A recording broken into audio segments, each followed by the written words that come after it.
다 같이 성경을 들고 일어서시기 바랍니다.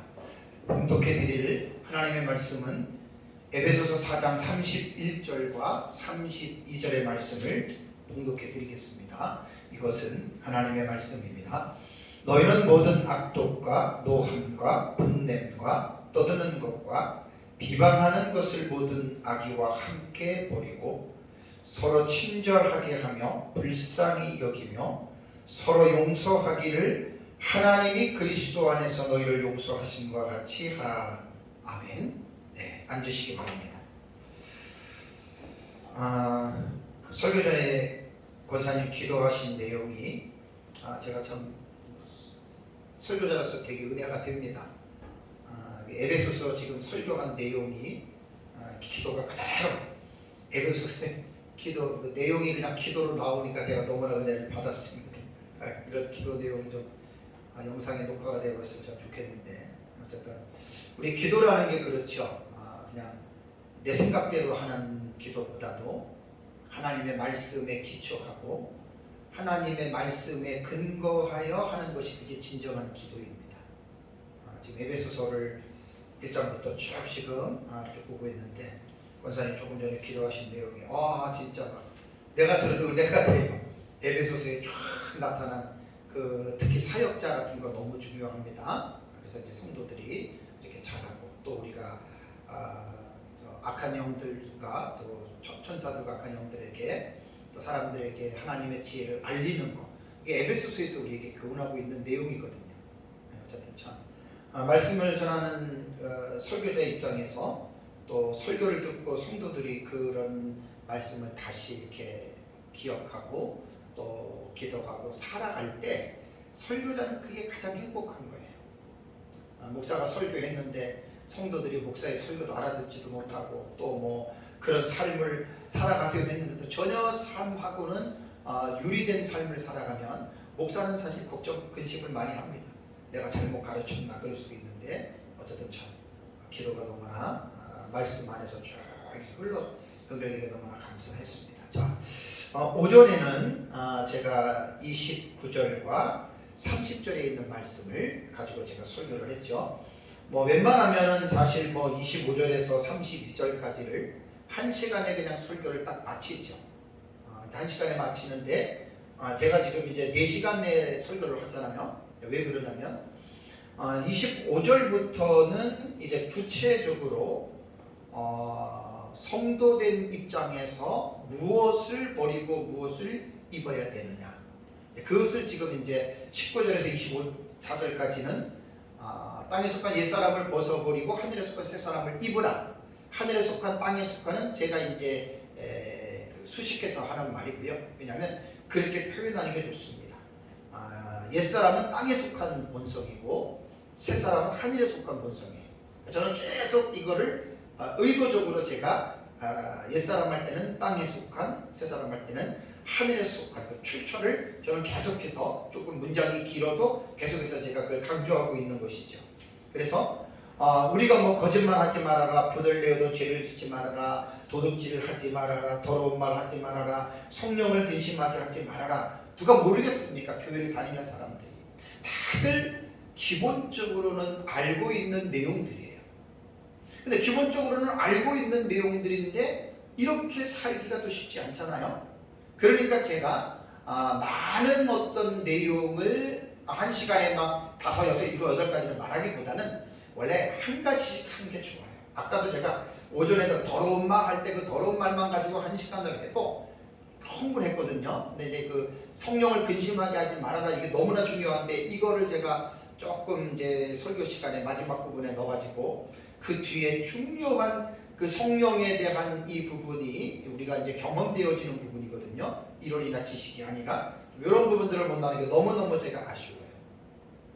성령은 인격적인 하나님이시고 우리 눈에는 보이진 않지만 우리의 마음의 좌소에 그분이 지금 좌정하고 계시거든요. 그래서 성령 하나님이, 그러니까 그리스도인들이 세상을 살아가는데 내 마음대로 살아가느냐, 하나님의 성령의 뜻을 살아가느냐, 그게 이제 관건이거든요. 그래서 이제 그런 면에서 사실은 하나님의 성령을 근심하게 하지 말아라라고 하는 말은 이제 내 안에 계시는 성령님을 분명하게 인식하고 작은 일이든 큰 일이든 모든 일들이 하나님의 성령의 뜻에 따라서 여러분 우리가 살아가는 데 힘을 써야 됩니다. 이거 마지막에 제가 이제 언급을 하지 못한 게 뭐냐면, 자, 그렇다면 모든 일을 우리가 성령께 의존하고 성령의 어떤 감동과 조명 가운데 살아야 되는데, 여기서 이제 이 말씀을 잘못 받아들인 사람들이 누구냐면 신비주의자들입니다. 신비주의자들은 그러면 아예 인간의 생각, 인간의 계획, 인간의 뜻은 그거는 잘못된 거니까 오직 성령으로부터만 나는 받아들이겠다. 말은 좋아요. 근데 여기서는 뭐가 잘못됐냐면 거듭나기 전에 인간의 생각하고 또 거듭난 이후에 인간의 생각. 보통 우리가 이 사고의 기관을 이성이라고 이야기를 하잖아요. 그죠? 이성이라고 이야기할 때는 거듭나기 전의 이성과 거듭난 후의 이성은 똑같은 이성이지만 다릅니다. 뭐가 다르느냐? 거듭나기 이전의 이성은 영혼의 주인이 마귀였고 사탄에 의해서 움직이고, 그런 데서는 또 이성이 또 옛사람의 그 습성대로 살아가는 데 됐지만, 거듭난 이후에는 우리 속의 주인이 성령으로 바뀌었잖아요. 성령이 우리 안에 내재하시잖아요. 그 성령 하나님께서 우리의 이성과 모든 것들을, 그러니까 지성적인 부분, 감정적인 부분, 의지적인 부분들을 성령 하나님이 그 부분을 분명하게 간섭하십니다. 그리고 거듭났기 때문에 인간의 이성 자체도 거듭나기 이전의 이성과는 점점 더 그 기능이 확장이 되고 그 기능이 훨씬 더 좋아져요. 그러니까 이제 이런 부분에서 극단적인 신비주의에 빠진 사람들은 인간의 이성 자체를 거부하고 그걸 갖다가 리젝트하는 거예요. 거절하는 거예요.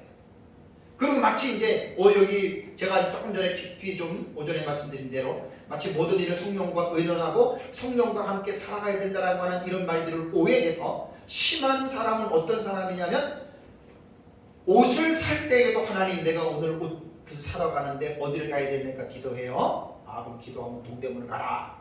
그럼 동대문 가면 어디를 가야 됩니까? 두타를 가야 됩니까? 어디를 가야 됩니까? 그럼 어디를 가라. 그럼 딱 들어가서 주님 여기 상점이 많은데 어느 상점을 가야 됩니까? 저 집을 가라. 딱 갔더니 거기 마음을 봤어. 주님 어떤 옷을 사야 됩니까? 여러분 이게요, 어떻게 생각하십니까? 저는 옛날에 정말 이런 사람을 되게 부러워했습니다. 어쩌면 저렇게 모든 일을 기도해서 성령께 물어보고 성령님 지시하는 대로 갈까? 옛날에는 그 되게 초창기에는 부러워했고 저도 그렇게 하려고 좀 발버둥을 쳤거든요. 어느 정도 예수 믿고 어느 정도 생활하면서 봤더니 그렇게 할 필요가 없어요. 그런 사람들이 뭐냐면 조금 전에 제가 서론에 말씀드린 대로 인간의 이성 자체를 거부하는 사람들이에요. 아주 문제가 많은 사람들입니다. 그러니까 말은 그럴듯하고 되게 이 사람들은 모든 일을 다 성령을 의존한다는데, 이런 사람들은 극단적인 신비주의에 빠진 사람들이에요. 그럴 필요가 뭐가 있어요? 이미 그분이 우리 안에 계시고 우리 안에 거듭난 이성을 성령님이 이끌어 가시는데, 그리고 또 이런 사람들 중에 전화해요. 누구님 목사님 내일 만납시다 그러면은 내일 몇 시에 만납시다. 그러면 이제 인간의 이성을 생각해 만나면 되잖아요, 그죠? 뭐라고 그러죠? 기도해보고 결정할게. 아이고 나 참. 그런 거는 신비주의에 빠진 사람들이에요. 이성의 기능이 뭐죠? 이성의 기능이 내일의 스케줄을 짜고 내일의 약속이 없으면 누가 전화가 왔을 때 이분, 그게 이성의 기능이잖아요. 그러면 모든 일을 그렇게 누구랑 약속하고 뭐하고 하나님께 물어보고 한다, 그 믿음이 좋은 게 아니라 신앙 자체가 신비적인 부분에 치우친 사람들이에요. 그런 사람들을 조심해야 된다, 그 말입니다.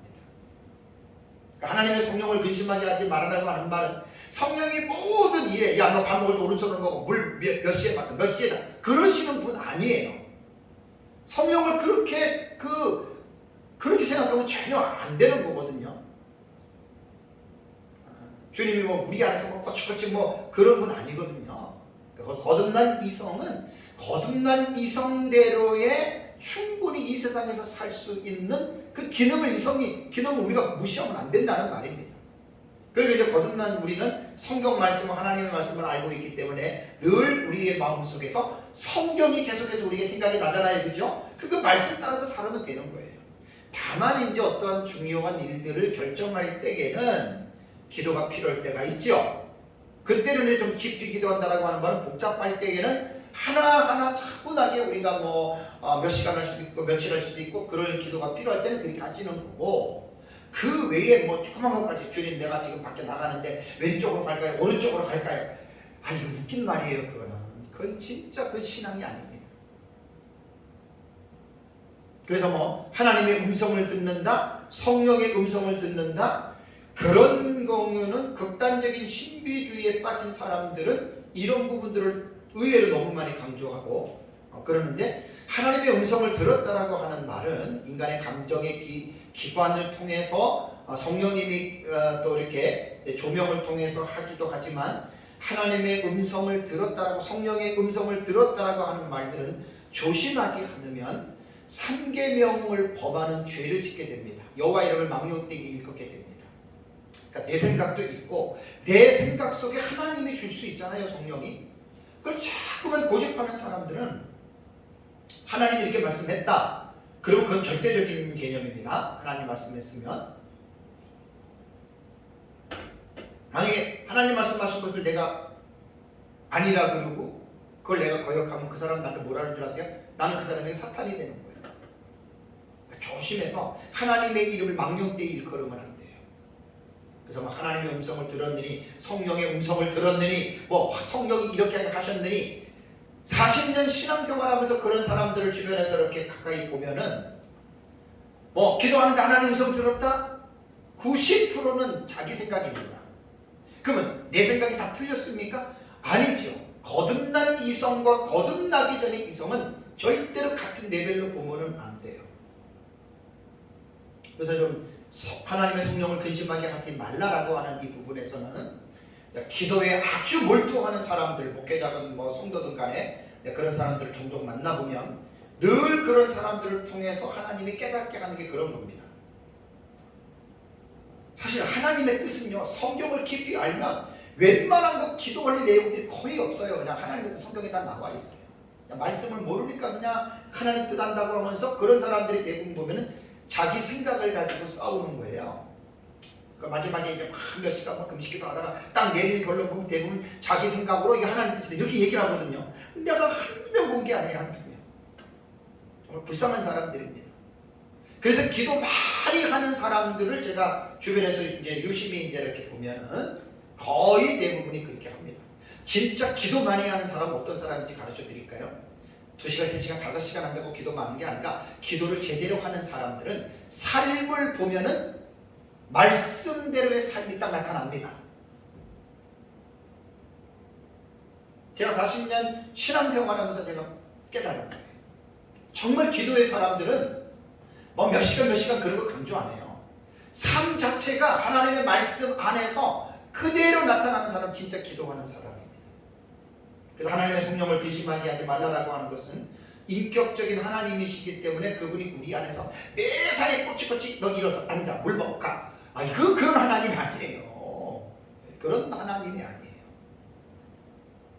우리 안에 거하시면서 우리 안에서 자유롭게, 또 우리의 의지도 모든 것들을 그렇게 그냥 사사건건 그러시는 분이 아니라는 말입니다. 그래서 이제 하나님에 대한 그 지식이 잘못 형성되게 되면 이제 그렇게 돼서 성령을 또 지나치게 강조하고 하나님의 음성을 들었느니, 이런 분들은 정말 조심하지 않으면 오히려 하나님의 이름을 망령되게 일컫는 죄를 진다라고 하는 것을 기억해야 됩니다. 자, 이제 조금 전에 공독해드린 31절과 32절에 관한 말씀을 보겠습니다. 문단으로 본다면 4장 25절의 문단에 해당이 되는 거예요. 4장 25절의 문단에 해당이 되면서 이 내용은 하늘에 속한 세 사람이 행해야 할 윤리적인 지침들입니다. 여러 가지가 있죠. 여러 가지가 있는데 그 지침들 중에서 이제 5절에는 더러운 말은 입 밖에도 내지 말아라. 제 말이 아니에요. 하나님 우리에게 말씀하시는 거예요. 여기 보면은 더러운 말 분명하게 여러분 기억을 해서 우리가 우리 입에서 그런 말들이 나오지 않도록 얘기를 해야 되고, 또 하나님의 성령을 근심하게 하지 말아라. 절대로 근심하게 하면 안 됩니다. 그러니까 이렇다고 해서 우리가 다 안 하느냐? 하지요. 더러운 말 할 수도 있고 때로는 기분 감정상 또 성령을 근심하게 할 수도 있고 그러면 그때 회개하고 돌이키는. 자, 이제 이어서 이제 31절과 32절의 말씀이 뭐냐면 이번 시간에 이 말씀이 뭐냐면 하늘에 속한 세 사람이 행해야 할 윤리적인 지침들인데 이제 구원받은 사람들이 이 세상에 살면서 버려야 할 행위들이 있어요. 이거는 버려라. 그리고 이것은 이렇게 해라. 그래서 이제 31절과 32절은 이제 그런 내용들을 한 절씩 이제 담고 있습니다. 그러면 세 사람으로서 버릴 것과 취할 행동들인데 먼저 31절에는 버려야 됩니다. 세 사람들은 이러한 행동 양식을 가지고 있으면 안 됩니다. 자, 31절을 볼까요? 우리 31절 너희는 모든 악독과 노함과 분냄과 떠드는 것과 비방하는 것을 모든 악의와 함께 버리고 버리라는 말입니다. 자, 버리라고 하는 것이 5가지예요. 그죠? 악독이라고 하는 피크리아라고 하는 이 단어는 몹시 강한 분노나 증오가 이렇게 끓는 상태를 보통 이 피크리아라고 하는 단어로 썼습니다. 그러니까 이제 여기 보면 지난주에 제가 설교할 때 분을 내어도라고 하는 분이 있잖아요. 다 비슷한 감정들이에요. 비슷한 유형이 섞여 있는 거예요. 뭐 뒤에 보면 노함과 분냄도 똑같은 거예요. 그러니까 이제 어떤 감정이라도 그 감정을 묘사할 때에는 여러 가지의 단어로 우리가 이렇게 묘사할 수가 있잖아요. 그러니까 여기서 악독은 몹시 강한 분노나 증오의 상태를 말을 하고 그 뒤에 나오는 노함이라고 하는 디모스와 분냄이라고 하는 이 오르게라고 하는 이 단어는 사실 동의어입니다. 그래서 하나님이나 사람의 분노를 나타낼 때 이 디모스와 오르게라고 하는 이 단어들이 이제 자주 사용이 되거든요. 꼭 그렇다면 이 두 단어를 굳이 구분을 한다면 앞에서 말한 노함의 디모스는 밖으로 분출한 격렬한 분노, 노함은 밖으로 확 분출이 되는 것을 말하는 거고, 다음에 분냄이라고 하는 것은 그냥 화가 난 상태. 그러니까 막 겉으로 이렇게 막 분출됐다라기보다는 그냥 막 자기 안에서 막 이제 화가 막 이렇게 나는 어떤 그런 것을 말을 합니다. 그러니까 악독이나 노함이나 분냄은 하나의 감정 속에서 뭐 화가 난다, 뭐 이런 것들 있잖아요. 뭐 화, 분, 뭐 이런 것들, 뭐 이제 그 증오, 뭐 이런 것들이 다 비슷한 감정들이 연결되는 거잖아요, 그죠? 그러니까 여기서 악독이나 노함이나 분냄 같은 경우는 이제 이러한 차원에서 어떤 한 가지의 감정의 부분으로 보시면 됩니다. 대신에 이제 그것이 점점 뭐 정신적이라든가 아니면 내재되어 있는 것이라든가 아니면 또 밖으로 표출된 것이라든가 이제 그런 면에서의 단어의 구별의 차이는 있다라고 하는 말입니다.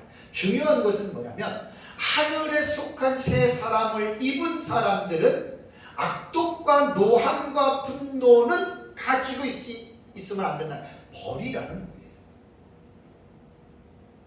이런 걸 가지고 있으면 안 된다는 거예요. 이런 것들을 버려라라고 하는 말입니다.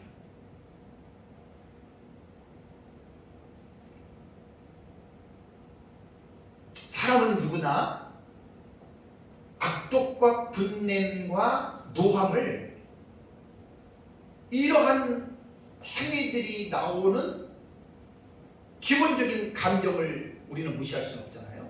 우리에게 다 있어요. 지난주에 제가 인간의 기본적인 정서 8가지를 말씀을 드렸잖아요. 누구나 다 기본적으로 갖고 있는 거예요. 그러니까 분냄 같은 경우는 분을 낼 수 있죠. 화는 낼 수 있는 거예요. 그게 정상적인 사람이 할 수 있는 정서적인 반응 중에 하나거든요. 그러나 이제 그 화는, 분노는 지난주에 말씀드린 대로 그것이 죄까지 연결되면 안 된다라고 하는 이제 그런 부분입니다.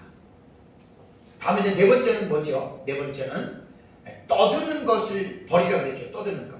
떠드는 것이 이게 크라우게라고 하는 단어거든요. 크라우게라고 하는 단어는 이게 단순히 떠드는 게 아닙니다. 이것은 그것보다 조금 더 레벨이 올라가요. 고함치는 겁니다. 고함치. 이 뜻은요, 서로 고함을 치면서 말다툼을 하는 것을 말하는 거예요. 제가 이 부분을 좀 생각을 하면서, 사실 제가 조금 다혈질 기질이거든요. 다혈질 기질이기 때문에 다혈질 기질인 사람들은 대화할 때나 뭐 논쟁할 때는 상당히 소리가 커요. 막 떠들어요. 제가 사실 그런 기질이에요. 이 부분을 제가 설교를 준비하면서 한번 조금 생각을 해봤습니다. 이거 참 조심해야 되겠다라는 생각이 들더라고요. 그러니까 막 서로 고함을 치면서 말다툼을 벌이는 상태인데 이렇게 떠드는 거 버리라는 거예요. 기질이고 뭐 성격이고 간에 버리라는 겁니다. 왜냐하면 우리가 교회 생활을 해보면 알겠지만 교회 공동체 안에서 여러 가지 이제 회의들이 있고 어떤 안건으로 인해서 막 회의를 하잖아요. 그죠? 그 회의를 할 때 어때요? 똑같이 의견이 일치되지 않잖아요. 그죠? 자, 의견이 달라요.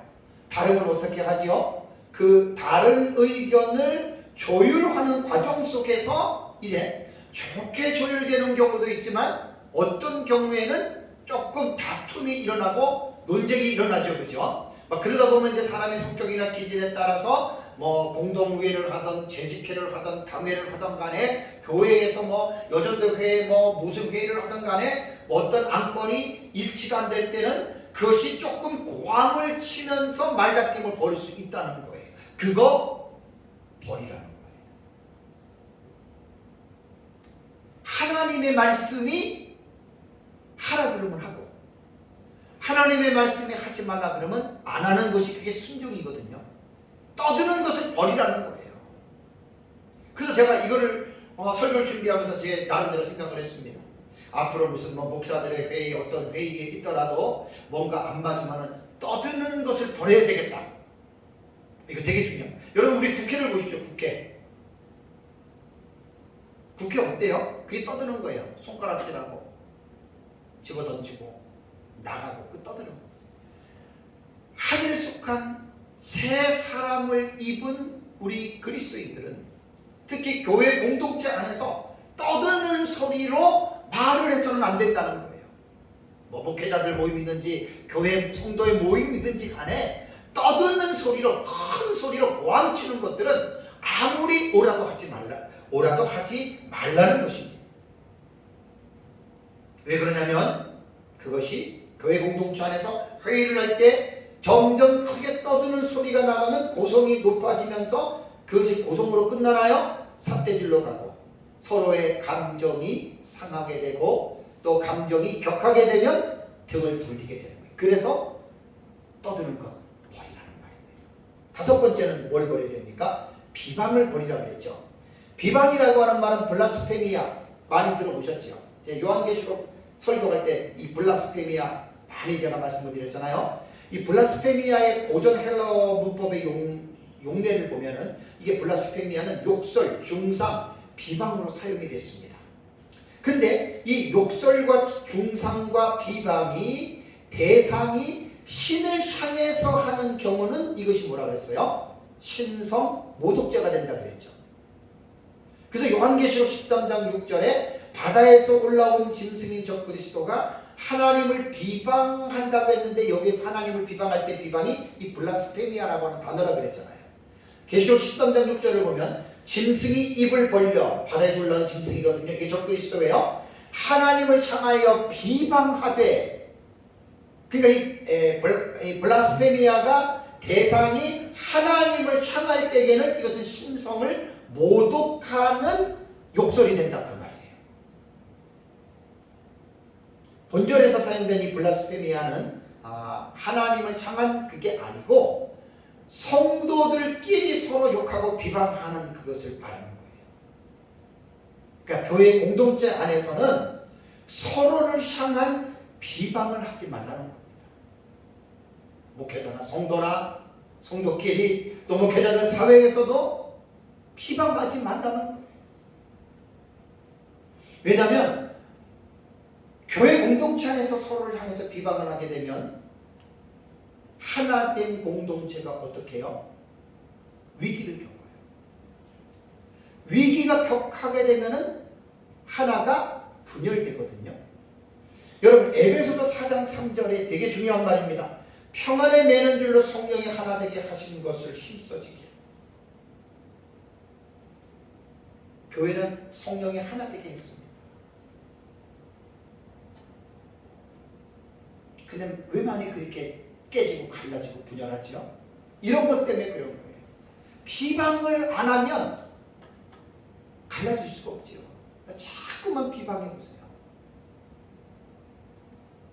그래서 하늘에 속한 세 사람이 버릴 것이 이런 걸 버리라는 말입니다. 정말 우리 구원받은 성도들은 이게 지금 다 구원론으로 볼 때 성화의 지금 삶이 우리 성화의 삶, 현실에 우리 살아가는 이 성화의 삶입니다. 예수님은 그렇게 남 비방 안 했습니다. 그래서 위에 5가지의 이 악독들은 모두 나가 이렇게 버리라고 그랬잖아요. 하나님 남김없이 싹 버려야 됩니다. 지난주도 말씀드린 대로 구원받은 성도라고 해서 완전한 사람 아닙니다. 완전한 존재가 아닙니다. 불완전합니다. 유한한 존재입니다. 그렇기 때문에 우리는 성령의 지배를 받아야 되고 성령으로 말미암아 충만하게 항상 우리가 그 아래서 살아야 되는데 늘 우리가 그렇지 못하잖아요.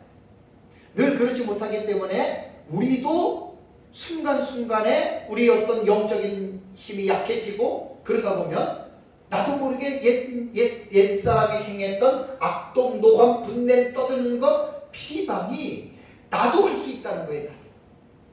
이거 인정하셔야 됩니다.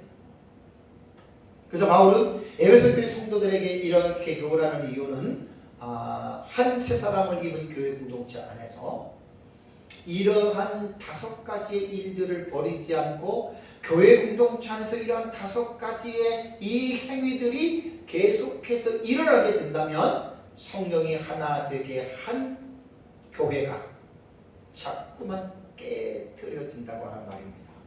여러분 이 땅에 있는 유형교회들을 보십시오. 얼마나 많은 교회들이 이 5가지 권고의 말씀을 무시하고 버리지 않고 이 5가지의 악독들을 행함으로 말미암아 교회들이 얼마나 많은 아픔과 상처와 얼마나 많은 그 깨어짐이 여러분 있었습니까? 내가 잘하고 못하고를 떠나서 우리 각자 모두는 어떠한 일이 있더라도 바울이 지금 말한 이 5가지 모든 악독관계 이 5가지를 버리고라고 하는 이 말을 절대적으로 철저하게 우리는 받아들이고 우리가 이런 것들을 버려야 됩니다. 만약에 우리가 이러한 일을 행하고 있다면 과거에 행했다면 생각이 난다면 회개하고 다시는 이런 일을 하지 않도록 그 이유는 주님의 하나된 몸인 교회가 문제가 생기는 거예요. 그게 깨어지는 거예요. 힘써서 하나됨을 지키라고 말씀을 했기 때문에 여러분들 그걸 잘 기억을 하셔야 됩니다. 그 다음에 이제 31절에는 이제 버리라고 했고 이 버리는 것으로 악독을 버리는 것으로 끝나는 것이 아니라 32절을 보면 적극적으로 취해야 할 행동들이 있습니다. 버리는 것으로 끝나는 게 아니라 취해야 할 행동들이 있는데 32절 볼까요? 32절에 서로 친절하게 하며 불쌍히 여기며 서로 용서하기를 하나님이 그리스도 안에서 너희를 용서하심과 같이 하라 그랬습니다. 사실 32절에 여러분 몇 가지가 나오지만 몇 가지 말씀 속에서 정말 제일 중요한 것은 후반부에 자리 잡고 있는 거예요. 용서입니다. 용서. 너무나 이건 중요한 말입니다. 오늘 그 32절에는 하늘에 속한 세 사람의 윤리적인 지침들의 내용 가운데에 3가지를 교훈하고 있습니다. 3가지. 서로 친절하게 하고 그 다음에 서로 불쌍히 여기고 그 다음에 서로 용서하라. 이것이 뭐냐면 어느 한쪽에서만 하라는 게 아닙니다. 한쪽에서만 일방적으로 이것을 하라는 게 아니라 어떻게 해요? 피차입니다. 양쪽이 다 이것을 해야 되는데 자 그러면 첫 번째는 서로 친절하게 하라 그랬죠. 친절하게 하라. 여기 보면 친절하게 하며라고 하는 말은 크레스토스라고 하는 단어거든요. 뭐 온화하다 혹은 뭐 유쾌하다 친절하다 혹은 선한도 됩니다. 선한 착함도 될 수 있습니다. 근데 이런 이 단어를 뭐 인자하니라고도 이렇게 또 번역해서 쓰는 사람도 있고요. 다 괜찮습니다. 어떤 친절하게도 다 괜찮습니다.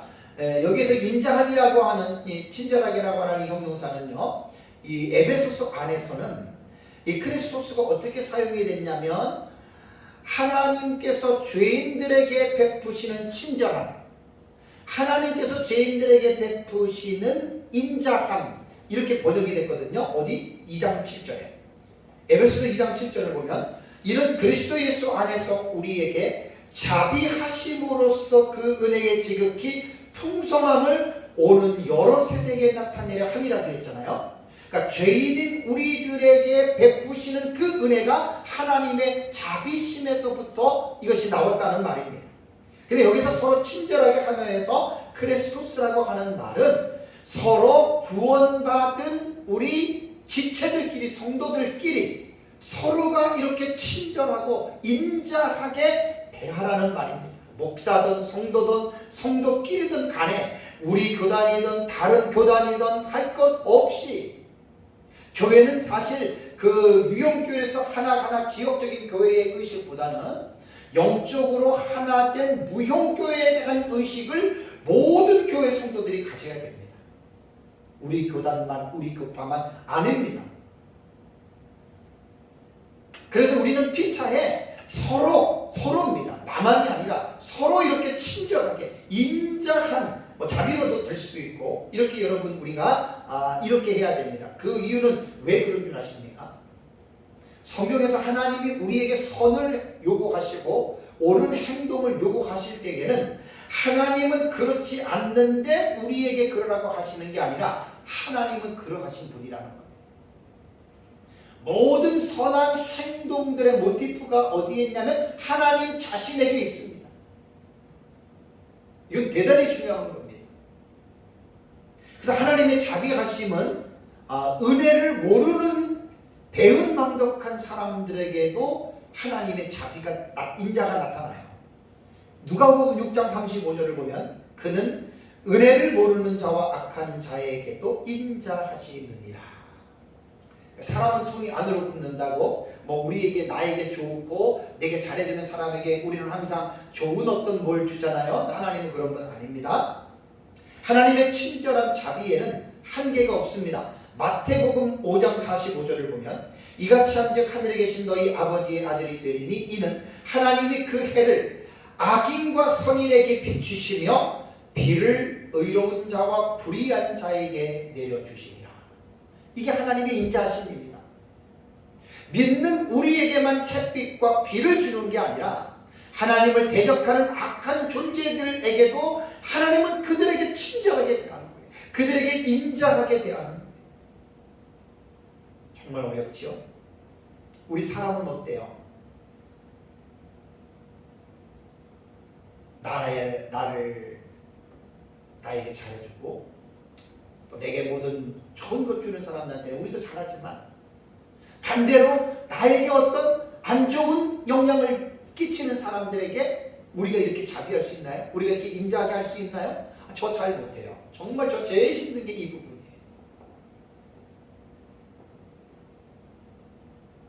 32절에는 서로 친절하게 하라는 거예요.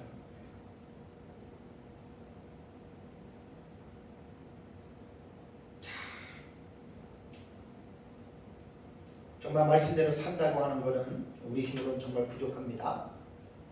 그러나 우리는 부족해도 이 말씀이 우리에게 이런 걸 요구하고 있기 때문에 우리는 이러한 말씀 앞에 내 자신을 자꾸만 굴복시켜야 돼요. 그래야지 우리가 성화의 삶이 예수 그리스도의 장성 분량까지 자꾸만 자라는 거예요.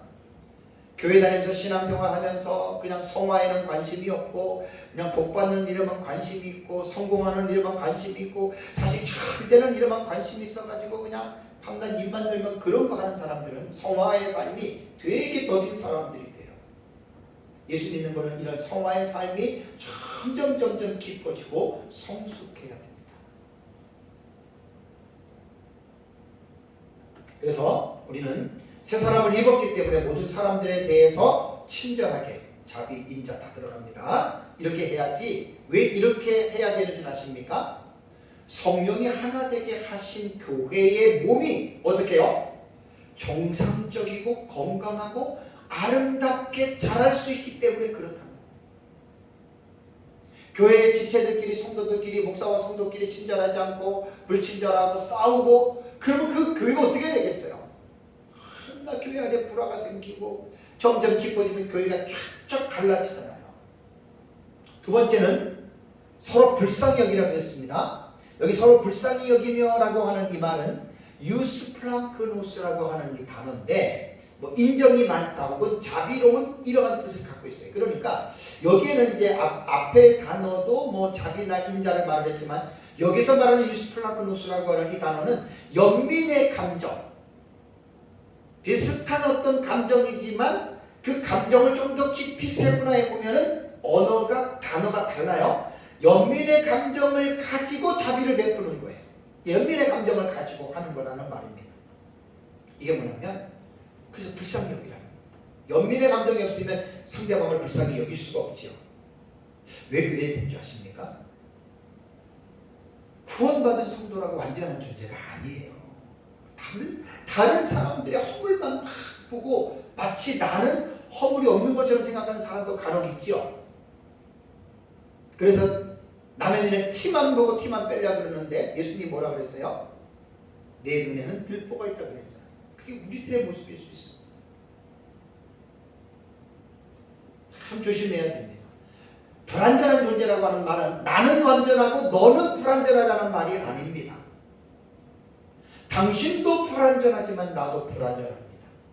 자, 불완전하다라고 하는 이 입장에는 무엇을 할 수 있다는 이야기죠? 어떤 행동을 할 수 있어요? 불완전한 사람들은 실수할 수 있고 잘못할 수 있다는 이야기예요. 그러니까 당신은 불완전하고 나는 완전하다라고 생각하는 사람은 당신은 실수하고 잘못하지만 나는 실수하지 않고 잘못하지 않는다, 이런 착각을 갖고 있는 거예요.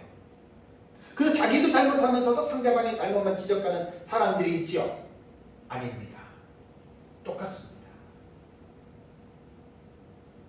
베드로가 예수님 십자가에 십자가에 못 박히시기 전에 예수님이 내가 다 울기 전에 나를 3번 너는 부인할 것이다 그랬더니 아니라 그랬죠. 저주하면서까지. 그러면 나 막 죽어들어 막 자기를 저주하면서까지 얘기를 했잖아요. 예수님 말씀대로 부인했잖아요. 3번. 그 베드로의 모습이 베드로만 그런 게 아니라 우리도 그럴 수 있습니다. 여러분 좀 정말 하나님 앞에서 우리 자신들 좀 깊이 있게 한번 만나보세요. 신앙생활 한다는 게요, 그냥 교회 생활 열심히 한다는 게 아니라 말씀을 통해서 자신의 내면을 하나님 앞에 깊이 보는 거예요. 말씀을 통해서. 똑같습니다. 인간은 똑같습니다. 지금 내 삶이 편안하고 안정되니까 나는 좋은 것 같지. 여러분들의 삶이 어렵고 힘들고 좀 그렇게 해보세요. 과연 그러한 가운데서 내가 이 신앙을 그대로 지켜나갈 수 있겠는가? 어렵습니다. 자신할 게 없습니다. 그래서 우리는 정말 이 불쌍히 여기는 마음을 가지고 살아야 돼요. 이거는 서로예요. 서로. 나만 저 사람을 계속 불쌍히 여기는 게 아니라 그 사람도 나도 불완전한 존재이기 때문에 상대방도 나를 불쌍히 여겨야 돼. 그래서 성경은 서로 이렇게 하라는 거예요. 한쪽만 하면 안 됩니다. 서로 불쌍히 여기면서 살아요. 제가 제 아내랑 34년을 지금 사는데 부부간에요, 서로 불쌍히 여기면서 사는 거예요. 에로스적인 사랑 같은 경우는 몇 년 지나면 다 뭐 없어진다 그러잖아요. 근데 사람마다 달라요. 그건 사람마다 달라요. 저는 34년 살아보니까 신혼 때보다는 차라리 지금이 난 훨씬 더 나아요. 사람 그런 부분에서. 정말 사랑한다라고 하는 말 속에는 상대방의 좋은 점만 취하는 거 아니에요? 사랑한다라고 하는 말 속에는 상대방의 불완전한 단점과 약점도 받아들이는 게 그게 진짜 사랑입니다. 사랑은 뭐 그렇게 추상적으로 뭐 그렇게 없는 거 아닙니다, 여러분. 얼마나 우리 인간이 부족하고 연약합니까? 정말 부끄러울 정도입니다. 완전하신 하나님 앞에 볼 때니까 그렇다는 거예요. 우리도 넘어질 수 있고 상대방을 아프게 할 수 있고 나는 안 그럴 수 없습니다. 같이 그럴 수 있습니다. 그렇기 때문에 상대가 내게 불완전하기 때문에 나를 아프게 하고 내게 해를 끼칠 때라도 우리는 어떻게 해요? 불쌍히 여겨야 됩니다. 서로가. 왜 그런 줄 아십니까? 이게 좀 세상을 향해서 말하는 게 아니라 여기 온 적은 교회입니다. 교회.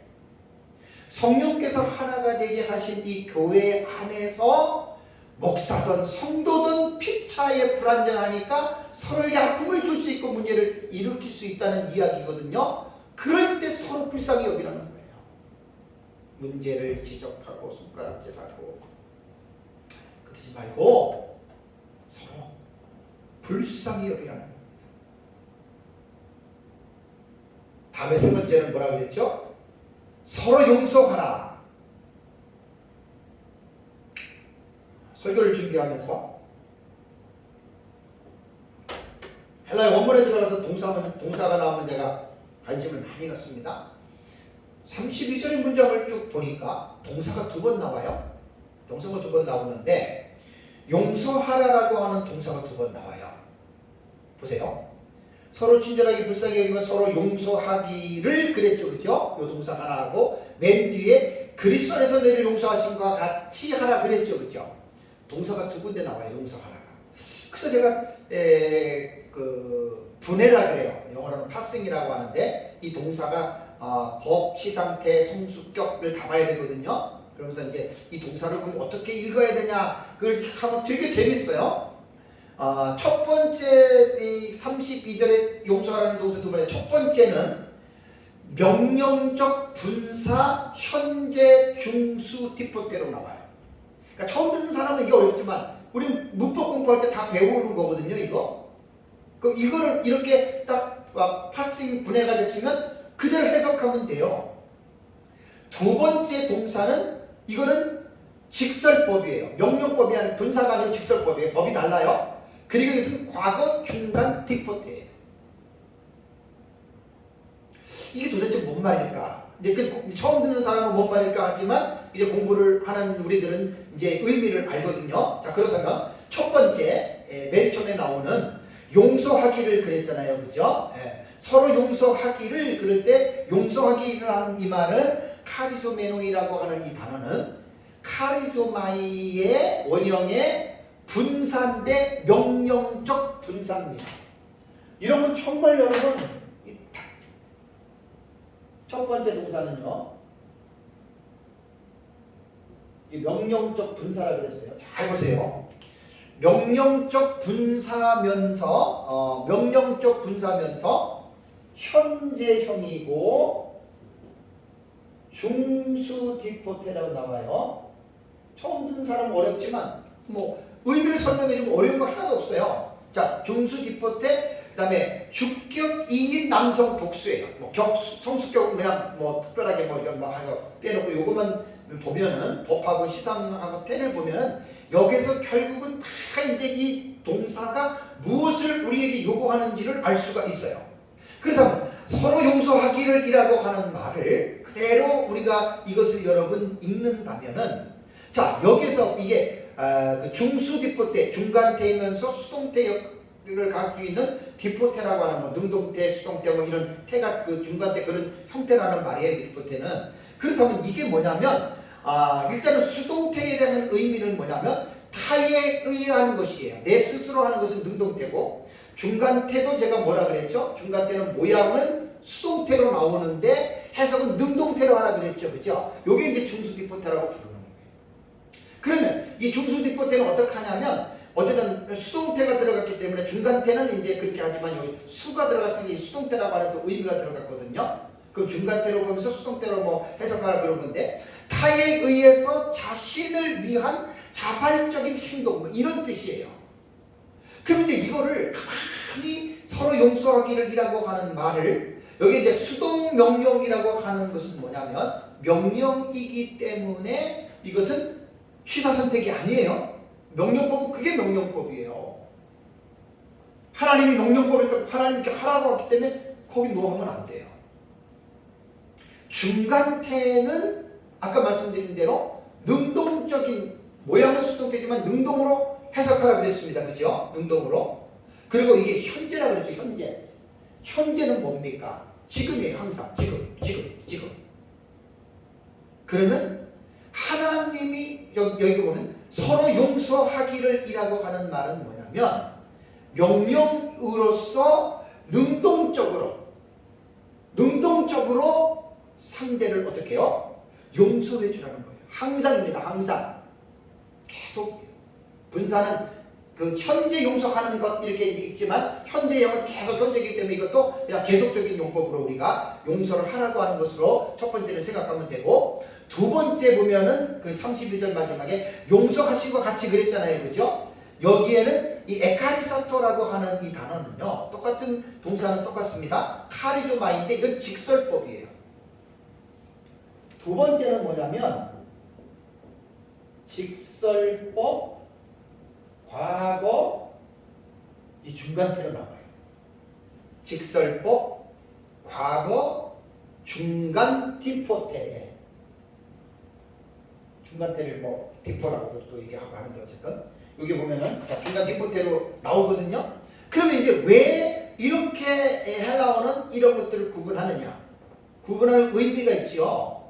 수동태는 수동으로, 능동태는 능동으로, 중간은 중간태로, 현재는 현재로, 과거는 과거, 이렇게 해석을 하라는 거예요. 이 단어를 무조건 그냥 읽지 말고.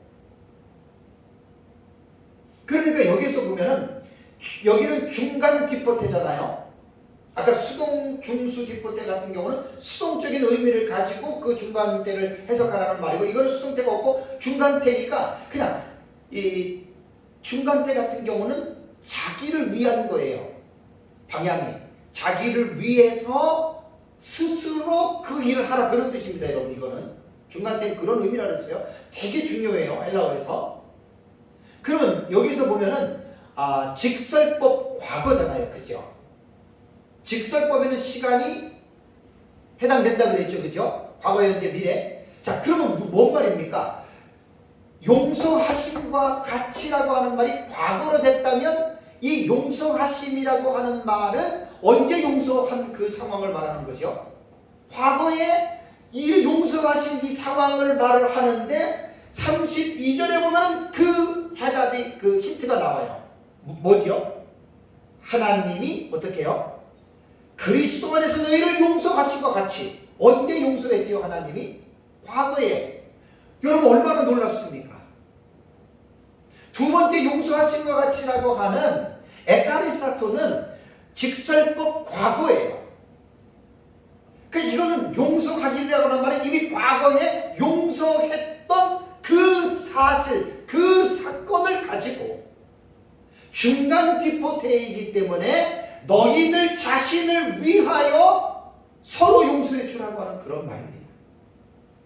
그러니까 이제 이런 것들을 헬라어에서 이제 미시문법이라고 하는 것은 쭉 딱 보면은, 물론 우리말에서는 이 내용이 나오죠. 그리스도 안에서 하나님께서 하는 이미 과거에 있었다지만 이 동사 하나만 딱 봐도 이 의미가 정확하게 헬라어는 딱 말하고 있다고 하는 말입니다. 그래서 과거에 일어났던, 이게 이제 직설법 과거니까, 과거에 일어났던 거니까 그것이 바로 이제 하나님께서 예수 그리스도를 통해서 십자가에서 과거에 우리를 용서해 주셨던 그 사건을 지금 상기시키면서 태가 이제 중간 디포테니까 너희 자신을 위하여, 너희를 위하여 억지가 아닌, 중간태는 수동, 능동으로 해석하라 그랬죠. 그죠? 억지가 아닌 스스로 너희들이 서로를 용서해 주어라라고 하는 말입니다. 저는 그 헬라어 동사를 보면서 참 많은 은혜를 받습니다. 무조건 용서해라. 그거 힘들어요. 못해요. 못합니다. 내 지나가면서 내 발등을 좀 밟은 사람은 용서가 돼도 나를 아프게 하고 괴롭게 하고 피해를 입힌 사람 절대 용서 못합니다. 사람은. 근데 그것을 성경이 무엇으로 지금 말을 하고 있는가? 여러분 한번 우리가 용서라고 하는 이 주제에 앞서서 먼저 우리를 한번 생각해 볼까요? 에베소서에서 말하는 우리는 어떤 자들이죠? 우리는 이스라엘 백성들 아니지요? 우린 이방인이에요? 죄로 말미암아 하나님과 원수가 되어서 담이 막혀 있었어요. 그래서 하나님도 없고 약속에서는 외인이고 우리는 이스라엘 나라밖에 사람이고 소망도 없고 하나님도 없던 그러한 사람들이었습니다. 그런데 예수 그리스도께서 자기의 육체로 막힌 담을 허물어뜨리셨죠. 그래서 하나님과 원수됐던 이 관계를 화평하게 하시고 사탄의 자녀이었던 우리를 하나님의 아들들로 용납해 주신 거예요.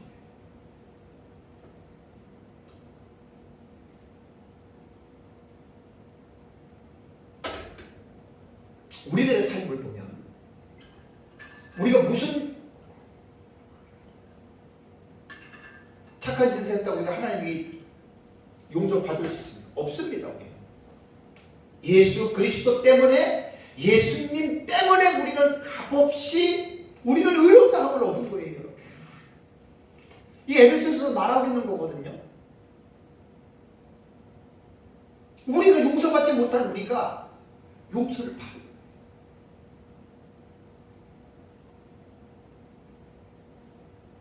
이 설교를 준비하면서 옛날에 제가 심리학을 24, 5년 전에 심리학 공부하면서 내적 치유도 뭐 공부하고 사역도 하고 그랬던 기억이 나서 잊을 수 없는 본문이 마태복음 18장 21절에서 35절입니다. 그 내용은 무슨 내용인지 아시죠? 1만 달란트 빚진 자입니다. 예수님의 비유의 내용이 이겁니다. 어떤 사람이 1만 달란트의 빚을 졌습니다. 1만 달란트를 학자들마다 다른데 거의 대체적으로 고영민 박사님 주석에 보면 하나 약 110억 원 정도의 빚입니다. 자, 한 사람이 빚을 110억을 졌다. 엄청난 돈이죠, 그죠? 감옥에 가서 평생 살아야 돼요. 근데 주인이 불쌍히 여겨서 그냥 그래, 너 도저히 못 갚으니까 내가 그냥 탕감해 줄게. 너 나 안 갚아도 돼. 그리고 그 사람을 놔줬어요. 이 사람은 정말 그야말로 큰 복을 받은 사람이죠. 그죠? 나갔는데 자기 친구 중에 한 사람을 만났는데 100데나리온의 빚을 진 사람을 만났어요. 야, 너 빚 갚아. 근데 100데나리온은 얼마냐면 한화로 22,000원입니다. 22,000원. 고영민 박사님 주석에 하나로 환산한 금액이 나오더라고요. 이거 뭐냐면 비교할 수 없는 차이죠. 그죠? 근데 그 성경을 보면은 1만 달란트 빚진 자에 보면 뭐냐면 이 사람이 100달란트 22,000원이 자기는 110억을 용서받았는데 22,000원 아무것도 아니잖아요. 그걸 잡아가지고 감옥에다 집어넣어 버렸어요. 내 돈 안 갚았다고. 그래서 주인이 나중에 그 말을 들었어요. 1만 달란트를 탕감해준 주인이. 듣고 나니까 이게 참 못된 사람이거든요. 그래서 다시 그 사람을 야, 저놈 잡아들여. 내가 돈 안 받는데 받을 거야. 감옥에 넣었어요. 예수님의 비유의 내용이 그 내용이에요. 그런데 왜 이 비유를 말씀하신 줄 압니까? 예수님이 왜 이 비유를 말씀하신 비유는 목적이 아니에요. 이 비유를 통해서 예수님이 교훈하시고자 하는 목적이 마태복음 18장 35절에 나와요. 한번 찾아보세요. 마태복음 18장 35절이 왜 예수님이 1만 달란트 빚진 자에 대한 이 비유를 설명하셨을까? 이거 말씀하시려고 예수님이 그 비유를 사용하신 거예요. 자, 마태복음 18장 35절을 보면 너희가 각각 마음으로부터 형제를 용서하지 아니하면 나의 하늘 아버지께서도 너희에게 이와 같이 하시리라. 이걸 강조하고 싶었던 거예요. 여러분, 에베소서에서만 보더라도 저와 여러분들이 도저히 용서받지 못할 본질성 진노의 자녀로 여러분 우리는 태어났습니다. 지옥의 형벌을 받아야지 당연한 사람들입니다. 근데 예수 그리스도께서 자신의 육체를 십자가에 못 박음으로 우리를 하나님과의 그 원수된 막힌 담을 허물어뜨려 주셨잖아요. 그래서 우리가 용서받은 자예요. 돈으로 환산이 됩니까? 돈으로 환산이 안 돼요. 근데 우리가 세상에 살면서 나에게 가장 피해를 주는 사람은 멀리 있는 사람이 아닙니다, 여러분. 옛날에 심리학 공부하면서 이런 건 많이 스터디를 했어요. 우리에게 가장 아픔과 고통과 피해를 주는 사람들은 절대로 멀리 있는 사람은 주질 않아요. 제일 가까이에 있는 사람들이 나에게 피해를 주고 아픔을 줍니다. 가까이에서부터. 그래서 우리 인간에게 가장 피해를 주는 대상은 가정에서부터 생깁니다. 가정에서부터. 혼자일 때는 가정이 아니잖아요. 나 혼자잖아요. 근데 1대1의 성인 남녀가 만나면 둘이 하나가 가정이 되잖아요. 그때부터 제일 가까운 데부터 서로가 피해자와 가해자가 되는 거예요. 모든 사람이 동일해요. 결혼이라고 하는 가정, 제가 앞으로 이제 에베소서 5장 뒤편에 넘어가서 가정 사역을 할 때 제가 좀 아주 오래 하려고 해요. 가정에 대해서. 제가 옛날에 가정 사역 공부한 것도 있고, 왜냐하면 가정이 너무나 중요한 공동체이기 때문에 가정에 대해서는 좀 제가 몇 달 하려고 해요. 사실 충분한 제가 내용들이 다 있거든요. 부부간에부터 이제 서로가 피해자 가해자가 되는 거예요. 자식을 낳아요. 그럼 부모가 온전하지 않기 때문에 부모의 그 잘못된 어떤 그 가정의 철학, 또 기질, 또 잘못된 지식들로 인해서 자식들도 피해를 보잖아요. 가까이서부터 이루어지는 거예요. 그리고 이제 가족 전체로, 그다음에 친척, 이웃, 친구, 이렇게 이제 사람들과의 관계 속에서 우리는 뭐가 생기냐면 아픔과 다툼 및 상처가 생기는 거예요. 그러면 이제 그것이 심할수록 용서가 됩니까? 안 됩니까? 용서가 안 됩니다. 그래서 그거를 내 마음속에 끌어안고 있죠. 너 두고 봐. 너 두고 봐. 그래서 어떤 사람은 있잖아요. 죽어도 나는 너 절대로 용서 못해. 그런 사람이 있어요. 죽어도 용서 못한대. 자, 그렇다면 1만 달란트 빚진 자는 뭘 말한다 그랬죠? 우리가 하나님으로부터 용서받은 것은 1만 달란트보다 더 많아요. 근데 우리가 세상에 살면서 나를 아프게 하고 힘들게 했던 내 주변의 지인들, 사람들, 가족이라 하더라도 그 사람들은 100달란트밖에 안 되는 거예요, 여러분.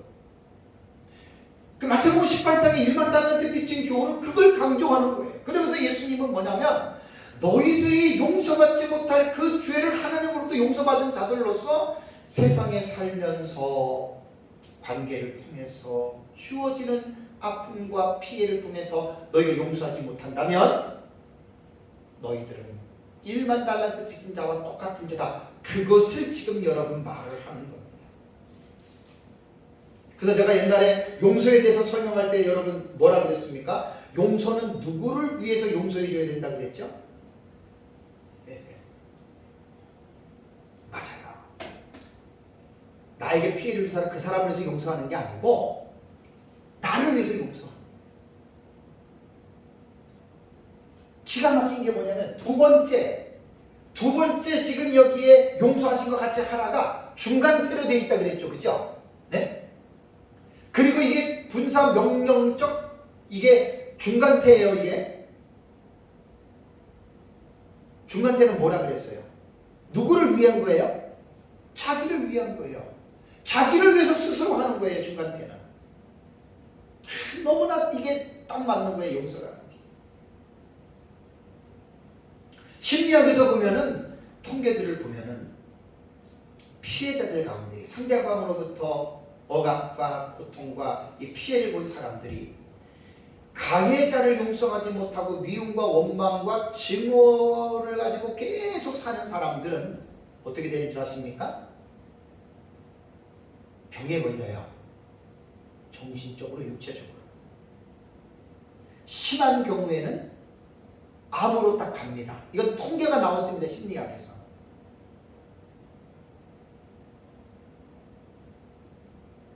나에게 피해를 입힌 가해자는 병장 걸리고 잘 살아요. 근데 피해를 입은 내가 그 사람 용서하지 못하고 계속 증오하다가 결국은 어떻게 되냐면 내가 병이 걸려서 죽는다는 거예요. 심리학에서는 이런 통계가 상당히 많습니다. 특히 암 환자들 같은 경우는 많은 사람들이 스트레스도 있지만 그 스트레스 중에 상대를 용서하지 못하고 미워하고 증오하다가 결국은 그것이 암이 된 사람들이 있어요. 그래서 치유하는 사역자가 그때 정태기 박사님 같은 경우 우리 치유상담원도 옛날에 2001년도가 2000년도가 이제 그 학교를 또 공부를 했거든요. 그 정태기 박사님 같은 경우는 그런 케이스를 많이 갖고 있어요. 그래서 암 환자들이 결국은 남편, 아내, 자식 누구 용서하지 못하고 그렇게 고통 가운데 살다가 복음을 받아들이고 용서하면서 암에서부터 해방됐다는 사람도 종종 있거든요. 저는 이런 걸 너무나 잘 알고 있어요. 옛날에 그 공부를 했기 때문에. 그러니까 여러분 보십시오. 서로 용서하기를 하나님이 그리스도 안에서 너희를 용서하신 것 같지 않아? 전제가 달렸잖아요. 그냥 용서하는 게 아니라 하나님이 그리스도 안에서 과거에 너희를 용서해 주셨지 않느냐. 그 1만 달란트 빚진 자가 그런 것과 똑같은 거예요. 다시 묻겠습니다. 누구를 위해서 용서를 하라고요? 자신을 위해서 용서해 줘야 돼요. 제 인생 경험도 그렇고 또 치유사역 공부를 하면서도 그렇고 수도 없이 본 것입니다. 남 원망하다가 남 미워하다가 그게 스트레스가 되고 그게 쌓여서 결국 자식 죽어요. 얼마나 험한 인생입니까? 근데 여러분 이걸 아셔야 됩니다. 정말 저 사람은 용서받을 수 없어. 정말 못된 사람이야. 그 사람 잘못했어요. 근데 내가 그 사람 용서 못해요. 그러면 용서 못하는 하나님의 자녀 입장에서 용서하지 못하는 그 사람은 정당한가요? 어때요? 용서하지 못하는 게 뭐지요? 하나님 앞에서는? 죄예요. 그것도 죄라니까요. 왜? 하나님이 용서하라 그랬잖아요. 그럼 용서하지 그 사람 때문에 내가 피해를 입은 것은 사실이지만 용서를 하는 것은 하나님이 우리에게 명령하시는 거예요. 나는 잘못한 거 하나 없어도 용서하지 못했던 것 그것이 나에게는 큰 죄가 돼서 결국은 자기가 피해를 입게 되는 이것이 현실의 문제입니다. 용서는 자기를 위해서 하는 거예요. 자기를 위해서.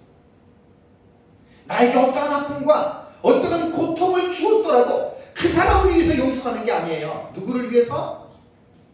나를 위하여. 그게 중간태인 거예요. 중간태. 그래서 32절에 첫 번째 용서, 두 번째 용서 다 중간태입니다. 첫 번째는 중수동 디포테라 그랬죠? 두 번째는 중간 디포테입니다. 중간태는 다 자기를 위해서 스스로 하라는 거였어요. 자기를 위해서 스스로. 우리는 용서하지 못할 사람이 없습니다. 목사님 그런 얘기하지 마세요. 목사님이 한번 이런 일 당해보세요. 절대 용서 못합니다. 절대 용서하지 못하는 그 사람이 절대적으로 하나님 앞에 죄를 짓고 있다고 하는 사실을 기억하셔야 돼요. 여러분 우리가 어떻게 용서받았습니까?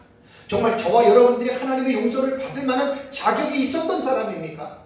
그걸 제가 묻고 싶습니다.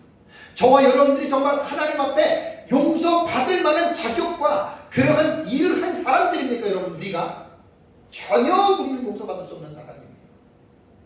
근데 하나님이 그냥 우리를 용서해 주셨습니다. 악독한 우리를 용서해 주셨습니다. 우리는 용서를 받았잖아요. 1만 달란트 탕감을 받았잖아요. 왜 100달란트를 내게 빚진 자를 용서하지 못하고 그를 왜 감옥에 집어넣습니까? 사람이 할 수 있는 용서의 한계는 인간은 부족하고 연약하기 때문에 용서 못합니다. 근데 하나님의 말씀을 의지해서 우리는 용서를 해야 되는데 마태복음 18장 21절 22절 1만 달란트 빚진 자 앞에 나오는 말씀에 베드로가 이렇게 물어봤습니다. 그때 베드로가 나와 이르되 주여 형제가 내게 죄를 범하면 몇 번이나 용서하여 주리이까? 7번까지 하오리이까? 라고 예수님에게 물었습니다. 예수님이 뭐라고 한지 아세요? 내게 이르노니 7번뿐 아니라 7번을 70번까지라도 용서해 주어라. 여러분, 한 사람이 동일한 죄를 7번 용서하는 거 쉽습니까? 어렵습니까? 어려워요. 이 뻔뻔한 인간아, 네가 인간이냐? 어제도 그러고 오늘도 그러고 내일도 그러고 너 이게 몇 번째야? 7번째야. 예수님은 7번뿐 아니라 어떻게 해요? 7번을 70번까지라도 용서해줘라. 누구 말이라고요? 예수님 말이에요. 교회 공동체는 하나님의 계시의 말씀 안에 선지자들과 사도들의 터위에 서 있어요. 이 말은 뭐냐면 하나님의 말씀에 서 있는 게 그게입니다. 성도는 하나님의 말씀에 서 있는 게 그 성도입니다. 하나님이 말씀 계시 의존 사색을 통해서 하나님이 말씀을 하라 하면 해야 되고 하지 말라 그러면 하지 않는 것이 그게 교회입니다. 교회는 머리가 그리스도이고 머리를 통해서 온몸이 연결이 되어 있습니다. 마디가 사역자들이고 머리로부터 지시를 받아서 온몸이 월킹이 되고 온몸이 서로 교통을 하고 있죠. 하나님 말씀 그렇다면 아멘하고 해야 됩니다. 이런 우린 사람이기 때문에 야 너 뻔뻔해 너 인간이야? 그게 우리 인간이거든요. 예수님 뭐라고 그랬어요? 7번뿐 아니라 7번을 70번까지라도 용서해줘. 이것은 그냥 용서.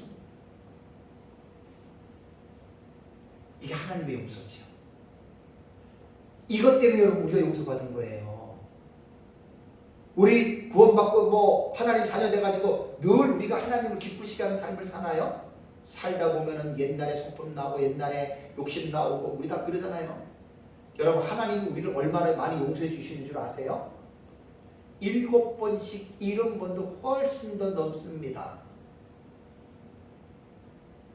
저나 여러분들이나 우리가 하나님 앞에 떳떳하게 삽니까? 네? 한번 물어보세요. 우리 하나님 앞에 잘못 안 하고 떳떳하게 삽니까? 하루에도 몇 번씩 잘못하고 하루에도 몇 번씩 용서받잖아요. 1년이면 몇 번이에요?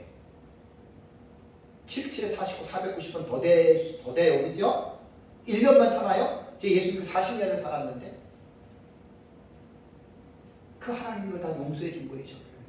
회개를 통해서.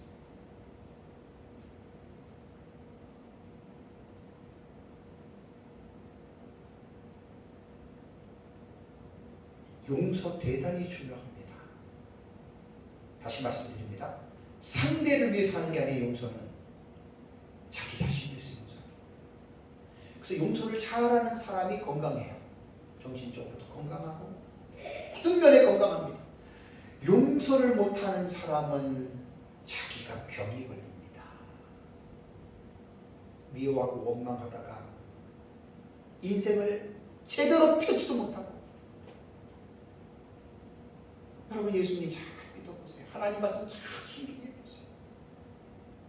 그래서 마태복음 6장 14절을 볼까요? 6장을 가보세요. 우리 주기도문에서 이제 다음에 나오는 거야.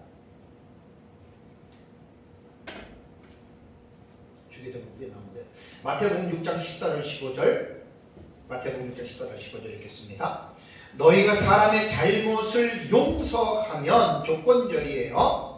너희 하늘 아버지께서도 너희 잘못을 용서하시려니와 15절에 너희가 사람의 잘못을 용서하지 아니하면 너희 아버지께서도 너희 잘못을 용서하지 아니하시리라. 제 말 아니에요. 예수님의 말이에요. 많은 사람들이 착각해요. 자기는 선하고 자기는 잘하는데 저 사람이 상대방이 잘못이에요. 아직까지 영적인 해안이 좁은 사람입니다. 말씀을 통해서 자기의 내면을 깊이 한번 만나보세요. 이사야가 하나님 앞에 부름을 받을 때 화로도 나여 내가 망하게 되었다. 사도 바울은 내가 죄인 중에 개수다라고 하는 이 말은 그냥 하는 말이 아니라 하나님 앞에서 자기 자신의 내면을 깊이 성찰한 결과 이 세상에서 제일 내가 못된 놈이구나, 제일 내가 부족한 사람이구나, 그것을 깨닫는 것이 그 사람이 영적으로 가장 깊은 사람이에요. 사랑하는 성도 여러분, 구원받은 하나님의 자녀들은 땅에 속한 옛사람을 벗어버리고 하늘에 속한 새 사람을 입으라고 권면하고 있습니다. 우리가 예수 그리스도를 믿고 칭의와 양자가 되었다고 구원 자체가 완성되거나 구원 자체가 끝난 것이 아닙니다. 이제 그것이 구원의 시작이 된 겁니다. 그래서 구원받은 성도가 이 세상에 살아가는 날까지는 예수님을 믿기 이전에 옛사람의 본성이 없어지지 않기 때문에 우리가 하나님의 성령으로 충만하지 않으면 저도 그렇고 여러분들도 그렇고 옛사람의 죄악된 삶의 행실을 우리는 행할 수밖에 없는 그러한 불완전한 존재라고 하는 사실을 인정하시기 바랍니다. 그래서 사도 바울은 구원받은 에베소 교회 성도들에게 너희가 구원을 받았지만 불완전하기 때문에 땅에 속한 옛사람의 본성에 이끌려 살아가지 말고 하늘에 속한 새 사람의 삶의 원리를 따라서 살아가라. 이게 성화예요. 이게 성화예요. 예수님처럼 너희들은 계속해서 이 땅에서 거룩한 삶을 살아가기 위하여 자신을 채찍질하면서 살아가라고 말을 하는 겁니다. 왜? 하나님이 우리를 창세전에 예정하시고 우리를 선택하실 때 우리를 하나님 앞에 거룩하고 흠이 없는 삶을 살아가기 위하여 하나님이 우리를 디자인하셨고 또 하나님 우리를 구원하신 것은 선한 일을 행하기 위하여 우리를 계획하셨기 때문에 당연히 예수 그리스도를 믿고 칭의를 받은 성도들은 당연히 선행을 행하는 삶을 살아야 돼요. 그 선행을 행하는 삶의 과정을 우리는 구원받은 사람의 구원론에서는 성화의 과정이라고 하는 거예요. 예수님처럼 닮아가야 됩니다. 지난주에도 말씀을 드렸지만 설교자들이나 성도들이 성화의 분야에 집중하지 못하고 눈이 열리지 않는 분들은 설교자들이 교리 잘 가르치고 교회 부흥 잘 가르치는데 예수님을 닮는 인격적인 부분이 잘하지 않는 부분들이 꽤 있어요. 지난주에도 말씀드렸지만 교회는 몇천 명, 몇만 명 되는데 성화가 덜 된 목사님들은 꼭 기업체 사장같이 말해요. 말도 되게 거칠게 말해요. 양심도 되게 삐뚤어져 있어요. 저는 목사이기 때문에 이런 걸 너무나 잘 알아요. 지난주에도 어느 지역의 큰 교회에서 집회를 했는데 내가 갔다 온 분한테 얘기를 들었는데 막 입에서 X가 나오고 그런 사람들이에요. 근데도 교계에서는 아주 성공하고 잘하는 사람들로 알려졌거든요. 그런 사람들이 성화가 약한 거예요. 꽤 있어요, 사역자들. 그래서 목회자들 만나보면 이 성화가 깊은 사람들은 겸손해요. 아주 얼굴이 부드럽고 온유해요. 상당히 그런 분들이 있습니다. 근데 의외로 성화가 약한 분들은 그렇지 않죠. 성도도 마찬가지입니다. 오늘 31절과 32절에 하늘에 속한 새 사람을 입은 성도들은 버릴 것 단호하게 버려야 됩니다. 취할 것 단호하게 취해야 됩니다. 왜 그런 줄 아세요? 우리가 버릴 것 버리고 취할 것 취해서 우리가 복받아가지고 잘 먹고 잘 살고 내가 편안하게 살려고 그렇게 하는 말이 아니고 무엇 때문에? 성령이 하나 되게 하신 한 새 사람으로서의 주님의 몸된 교회가 아름답고 건강하게 성장하고 성숙하게 하기 위하여 버릴 것을 버리고 추구할 것을 추구할 때 주님의 몸된 교회가 아름답게 정상적으로 성장할 수 있다. 그것이 에베소에서 우리에게 교훈하고 있는 말입니다. 그래서 구원론에 있어서 성화에 대한 이 부분을 깊이 있게 생각해야 됩니다. 다 같이 성경을 들고 일어서시기 바랍니다. 31절 32절 제가 봉독하고 마치겠습니다. 오늘 설교 이거 행복했기 때문에 마치겠습니다. 이것은 하나님의 말씀입니다. 너희는 모든 악독과 노함과 분냄과 떠드는 것과 비방하는 것을 모든 악의와 함께 버리고 서로 친절하게 하며 불쌍히 여기며 서로 용서하기를 하나님의 그리스도 안에서 너희를 용서하심과 같이 하라. 아멘. 앉으시고 기도하고 마치겠습니다.